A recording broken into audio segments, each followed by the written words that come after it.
Continuamos en la Facultad de la UNED. Geografía e Historia. Geografía física. Parte primera. Los océanos. Las aguas marinas. Estas ocupan un 70% de la superficie del planeta. Su volumen alcanza los 1.286 millones de kilómetros cúbicos, cantidad que se mantiene constante a pesar de evaporarse más agua de la que es devuelta por las precipitaciones debido al retorno que se produce por los ríos. Composición de las aguas marinas. En su conjunto, el agua del mar contiene diversos gases y sales en disolución y partículas de suspensión, como por ejemplo gases disueltos, las sales y partículas en suspensión. En cuanto a los gases disueltos, diremos que gracias a ellos es posible la presencia de animales y plantas y se encuentran todos los gases atmosféricos, como serían el oxígeno, nitrógeno, anhídrido carbónico. En cuanto a las sales, son diversas y están disueltas, sobre todo hay cloruros, sal marina, y contiene pequeñas cantidades de yodo, fósforo, arsénico y cobre, y en muy pequeñas cantidades oro y radio. Partículas en suspensión. Provienen tanto de materia orgánica como inorgánica, con restos de conchas, caparazones, esqueletos, etc. La composición de las aguas marinas tiene diferencias entre distintos puntos geográficos. La solubilidad, por ejemplo, es mayor en aguas frías y poco saladas. La salinidad es inferior en las proximidades de las desembocaduras de ríos y en zonas de abundante precipitaciones, así como la rebajada con la fusión del hielo. En cambio, la salinidad se incrementa en zonas de elevada temperatura. Cuando los aportes fluviales y pluviométricos superan la evaporación, se habla de mares o cuencas de dilución, y por el contrario, si es mayor la evaporación, se habla de mares o cuencas de concentración. Entre mares y océanos hay notables diferencias de salinidad. Propiedades de las aguas marinas. Las aguas marinas tienen diversas propiedades, algunas de ellas fundamentales para comprender las características de los océanos y sus procesos dinámicos, así como su relación con la atmósfera. Y estas son propiedades térmicas, la salinidad y la densidad. Las propiedades térmicas. Su capacidad de calor es más alta que la de todos los sólidos y líquidos. Su mayor calor específico implica que el comportamiento térmico del agua, de la tierra y del aire sean diferentes. Como consecuencia del distinto calentamiento de la tierra y el mar, hace que el mar se caliente más lentamente en verano y se enfríe más despacio en invierno. La importancia de su calor latente de evaporación, calor necesario para el cambio de líquido a vapor, se pone de manifiesto en la transferencia de calor del mar al aire y, por otro lado, su calor latente de fusión, calor necesario para el cambio de estado sólido a líquido, y hace que en regiones polares la temperatura se mantenga cerca del grado de licuefacción o licuación, proceso de cambio de un gas de estado gaseoso al líquido. La salinidad, pues esta altera las propiedades físicas de las aguas puras y resulta significantemente importante los cambios que se provocan en el punto de congelación, en la densidad y en la conductividad. La temperatura y la salinidad son variables que dependen de la densidad. Y la densidad media del agua marina es de 1027 kilos por metro cúbico y varía según la salinidad, su temperatura y su presión. Así, las aguas cálidas tienden a subir o mantenerse en superficie y las frías se hunden. Igualmente, las aguas saladas se hunden y las poco saladas están en la superficie. Las masas de agua. En el mar se forman masas de agua diferentes en función de su temperatura y de su salinidad. Una masa de agua es una amplia porción de agua singularizada por su temperatura, salinidad y densidad. Desde la superficie hasta el fondo marino hay 3 conjuntos de masas de agua estratificados en función de su densidad. Son las masas superficiales, las profundas y las intermedias. Las masas de agua superficiales no suelen superar los 300 o 400 metros. Reflejan la temperatura ambiental media de la altitud en que se encuentran. Y en función de su distribución zonal, hay masas de agua ecuatoriales, oceánicas centrales, subárticas y circumpolares. Las masas de agua profundas son más profundas, densas y frías, y provienen de las aguas densas de la superficie que se han hundido. Su origen se encuentra en las latitudes altas de aguas más frías. Las masas de agua intermedias, estas se encuentran entre las superficiales y las profundas, y son el resultado de la mezcla de ambas, mezclando así salinidad y temperatura. La temperatura de las aguas, en vertical, presenta un progresivo descenso desde la superficie. Los movimientos de las aguas marinas.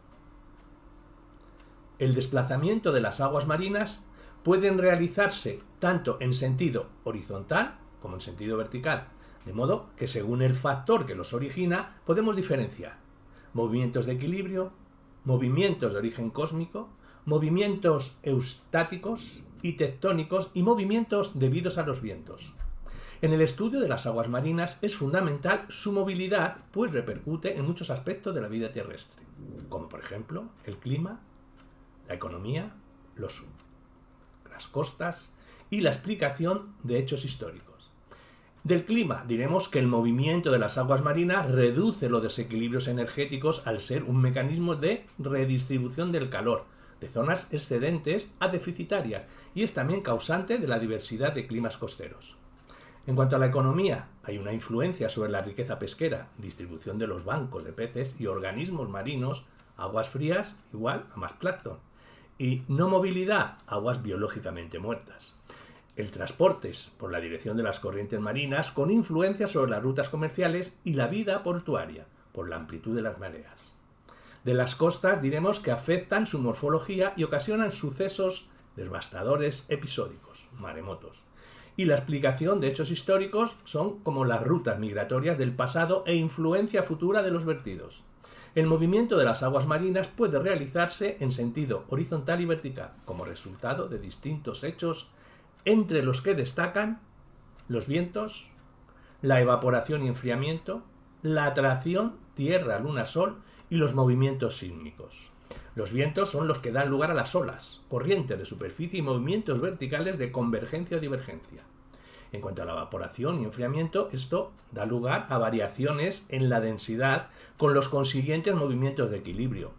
Y la atracción Tierra-Luna-Sol origina las mareas. Movimientos de equilibrio. Las distintas características de las masas de agua en cuanto a densidad, salinidad y temperatura dan lugar a movimientos en sentido vertical. Para compensar esas diferencias son los denominados movimientos de equilibrio. Al encontrarse dos masas de distinta densidad, los gradientes de densidad tienden a equilibrarse a través de los flujos de convección, de los cuales resulta el trasvase de agua de una masa a otra. Estos movimientos solo afectan a las masas superficiales e intermedias. Los movimientos verticales de las aguas marinas se ven incrementados en la estación invernal, al enfriarse las capas superficiales por irradiación y conducción hacia la atmósfera. Los vientos, al rozar de forma continuada las aguas, provocan unas corrientes en su misma dirección. La convergencia o divergencia de esas corrientes provoca flujos descendentes de las aguas superficiales o ascendentes de las aguas profundas. Las aguas turbias o lodosas provocan corrientes de turbidez. Los lugares donde serán más propios y propicios los movimientos de equilibrio y el hundimiento de las aguas será en las altas latitudes, en el cinturón de altas presiones subtropicales, en todas las zonas donde se produzca una convergencia de vientos y en zonas donde se encuentran masas oceánicas de distinta densidad. Por el contrario, El ascenso se producirá en zonas de divergencia de vientos y en las zonas costeras. Movimientos de origen cósmico. La atracción gravitacional entre Tierra, Luna y Sol provoca una alteración vertical de las aguas marinas. Son las mareas. Si los movimientos que las mareas establecen en la vertical son importantes, también lo son los movimientos horizontales que se derivan de ellas, las corrientes de marea. Las mareas son consecuencias, sobre todo, de la atracción que la Luna ejerce sobre la Tierra, y a su origen astronómico se suman los factores geográficos. Por sí sola, la Luna no puede provocar mareas tan amplias, por lo que se desarrolló la teoría de la resonancia, que son los pequeños abombamientos de las aguas producidos por la Luna que experimentan una serie de rebotes en los litorales que los amplifican. La deformación elipsoidal que se origina en la superficie terrestre es el resultado de la actuación de dos fuerzas, la centrífuga o de expulsión y la gravitatoria o de atracción. Según sea el balance entre ambas, habrá marea viva o marea muerta. A lo largo del día, cualquier punto se alinea dos veces con la Luna, por lo que se registran dos mareas altas y dos bajas. Pero hay algunas variaciones que dan lugar a tres tipos de mareas según sea su periodo. Diurna, tiene un solo ascenso y descenso al día. Semidiurna, tiene dos ciclos completos al día. Y la mixta, que tiene dos flujos cada 24 horas. La amplitud de las mareas, que es la diferencia del nivel entre marea alta y marea baja, es variable según la zona y no hay unas características generales, ya que depende de la pendiente de la plataforma, el trazado de la orilla. En el ritmo de las mareas hay que destacar que cada día el fenómeno se retrasa 50 minutos, ya que la Luna pasa por el meridiano de un lugar cada 24 horas y 50 minutos. La fuerza de atracción ocasiona una serie de movimientos horizontales denominados corrientes de marea, que son de gran intensidad en zonas próximas a las costas o en canales. Las mareas también tienen una serie de consecuencias geográficas, interés de la navegación, condiciones ecológicas. Movimientos eustáticos y tectónicos.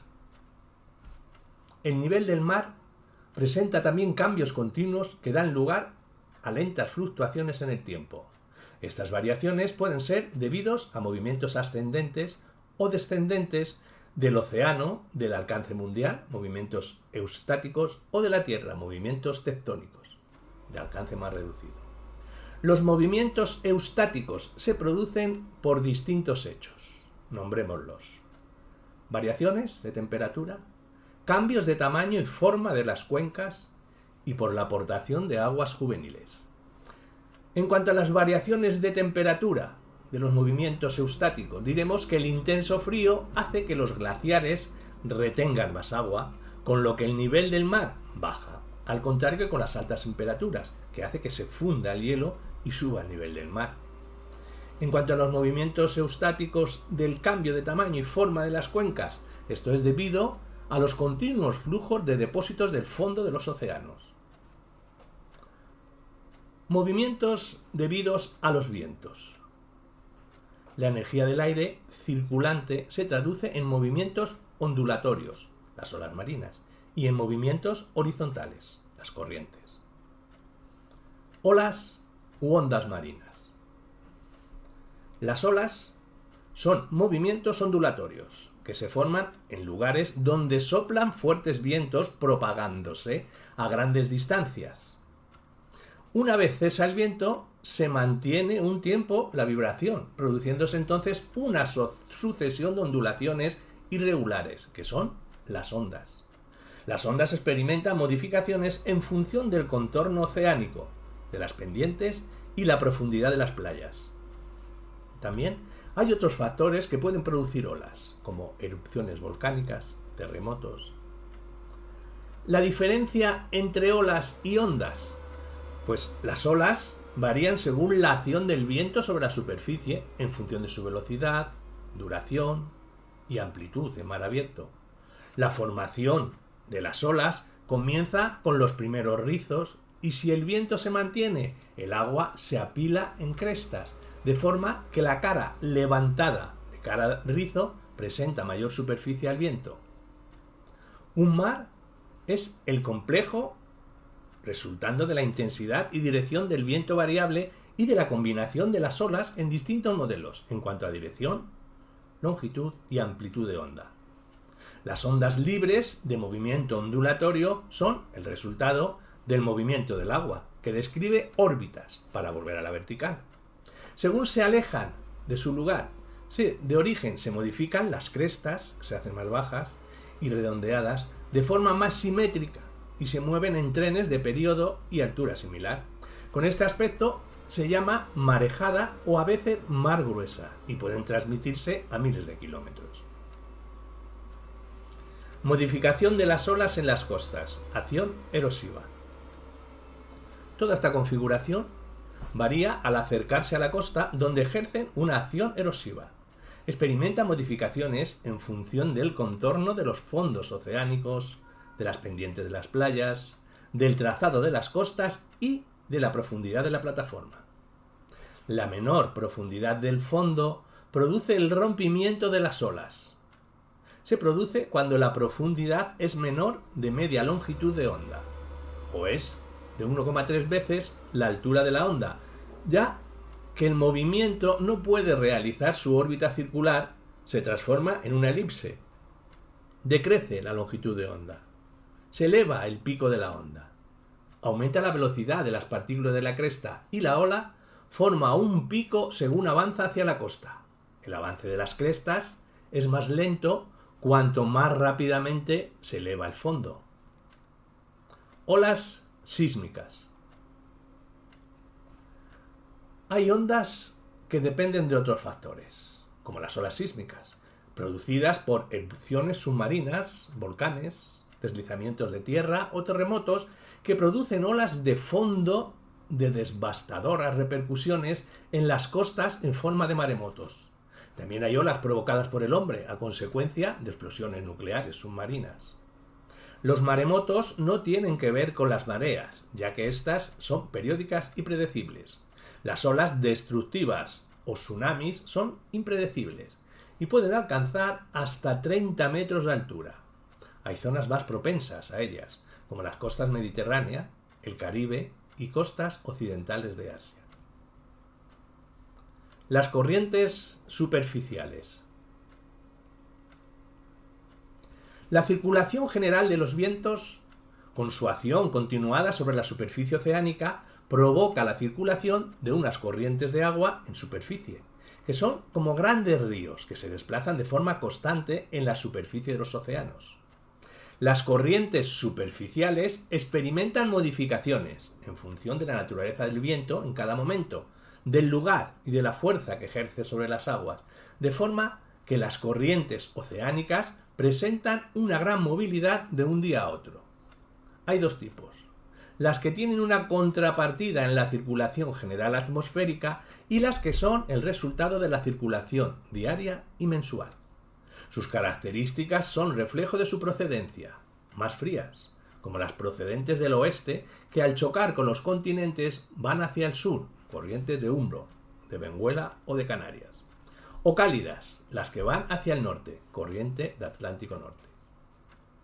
Para comprender la trayectoria de las corrientes marinas hay que tener en cuenta distintos factores: los vientos, la rotación de la Tierra y la presencia de barreras continentales en el camino natural de las corrientes. En cuanto a los vientos, diremos que en el hemisferio sur los tres océanos están vinculados por la corriente del viento del oeste, que los enlaza y mezcla sus aguas. En el océano Índico hay cambios en la dirección de las corrientes en relación con los monzones, por lo que la dirección de las corrientes varía con las estaciones. En las latitudes bajas se observa una influencia de los vientos alisios. Estos transportan agua hacia el oeste y forman la corriente norecuatorial, y la influencia de los vientos del oeste, que en el hemisferio norte impulsan la corriente del Golfo y a la Antártica. En cuanto a la rotación de la Tierra, la fuerza de Coriolis da lugar a una desviación de las aguas, modificando la dirección inicial hacia la derecha en el hemisferio norte y a la izquierda en el sur.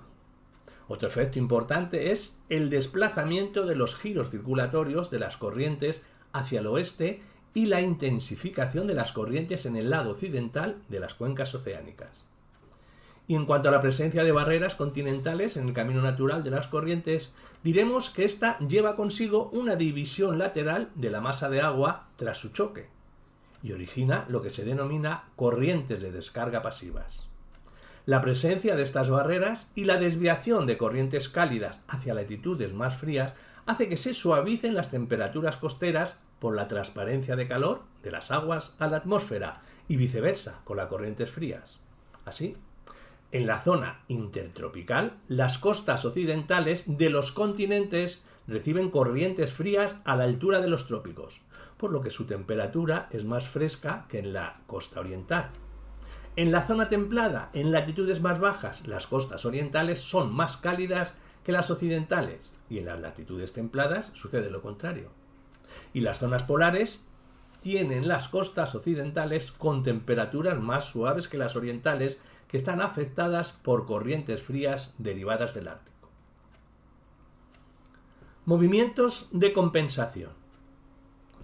La desviación de las corrientes cálidas hacia latitudes más frías tiene consecuencias climáticas, puede hacerse que se suavicen las temperaturas costeras y lo contrario con las corrientes frías.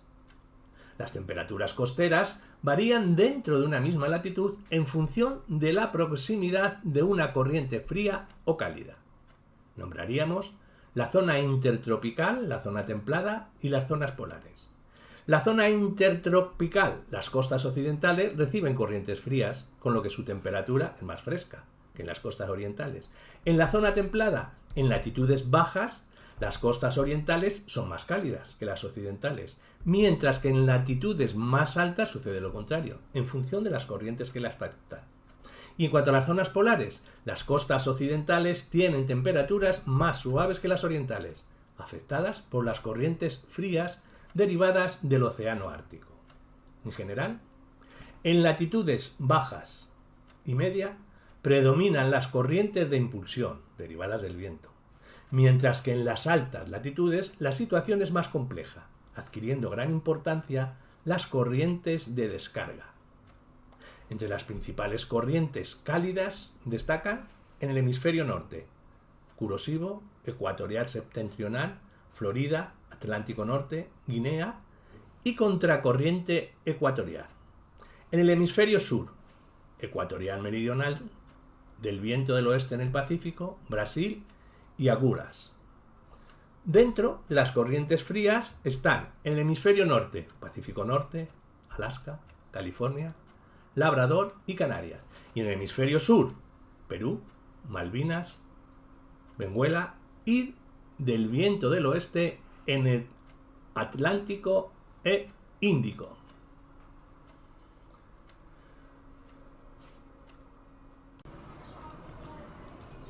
La circulación abisal.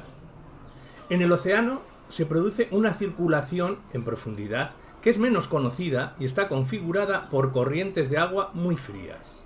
El inicio del descenso es desde las regiones polares lentamente hacia el ecuador, formando una corriente profunda de aguas frías. Esta circulación, debido al efecto de la rotación de la Tierra, se realiza a lo largo de las costas occidentales de las cuencas oceánicas. La atmósfera y el océano. La atmósfera y el océano entran en contacto en un porcentaje muy elevado de la superficie terrestre, a lo largo de cual ejercen sus recíprocas influencias. Si la atmósfera gobierna la circulación general oceánica e influye, en gran medida, sobre las propiedades del agua del mar, a su vez, la atmósfera toma del océano una parte de su energía y de su composición, temperatura, humedad, sales. Por ello, se dice que pocos fenómenos de física oceánica no están de alguna manera influenciados por la atmósfera y que existen pocos fenómenos atmosféricos en los que el océano no sea un importante factor. Influencia de la atmósfera sobre el océano. se deja sentir en el movimiento de las aguas superficiales, olas y corrientes, en su temperatura y en la modificación en la densidad de las aguas. Serían la circulación general atmosférica y los procesos de precipitación y de evaporación. La circulación general atmosférica es la causa principal de las corrientes oceánicas de superficie, como podemos confirmar si observamos la similitud existente entre la distribución de las corrientes oceánicas y los sistemas de vientos. Y los procesos de precipitación y de evaporación son los que se producen en la atmósfera y provocan una modificación de la densidad de las aguas. Además, la evaporación conlleva un enfriamiento superficial de las aguas. Igualmente, las condiciones atmosféricas determinan el grado de nubosidad sobre el océano y, por lo tanto, dónde y cuándo será calentado. Y finalmente, las altas y bajas presiones atmosféricas implican un aumento o descenso de la presión del agua. Influencia del océano sobre la atmósfera. El océano ejerce su influencia sobre la atmósfera a través de la humedad, el calor y las sales que aporta a las masas de aire. El océano transfiere humedad a las masas de aire a través de la evaporación. El océano es el lugar donde el aire está más cargado de humedad y hay una mayor nubosidad. Así, una masa de aire seca, por su origen, puede cargarse de humedad al pasar por encima del océano y producir precipitaciones en las zonas costeras. El océano aporta núcleos de condensación a las masas de aire debido a las sales que quedan en suspensión en ellas, lo cual proporciona mayor posibilidad de precipitación. El agua de los océanos aporta una gran cantidad de calor a la masa de aire inmediata, tanto por transferencia directa como a través del vapor de agua. La transferencia de calor es más acusada en unas zonas que en otras, en relación con las características de temperatura de las masas de agua y de su movilidad. Si relacionamos la temperatura del aire y la temperatura del océano en su distribución zonal, veremos que por término medio el mar está más caliente que el aire en el Ecuador, unos 4 grados, en los trópicos, hasta unos 10 grados de latitud, y está menos caliente, en torno a los 1,2 grados, por debajo de la temperatura del aire, y a partir de los 40 grados de latitud su temperatura es superior a la del aire, calculándose que a unos 50 grados de latitud es unos 2 grados superior. A la elevada temperatura de la superficie marina en la zona intertropical se le atribuye la formación de ciclones tropicales, huracanes o tifones.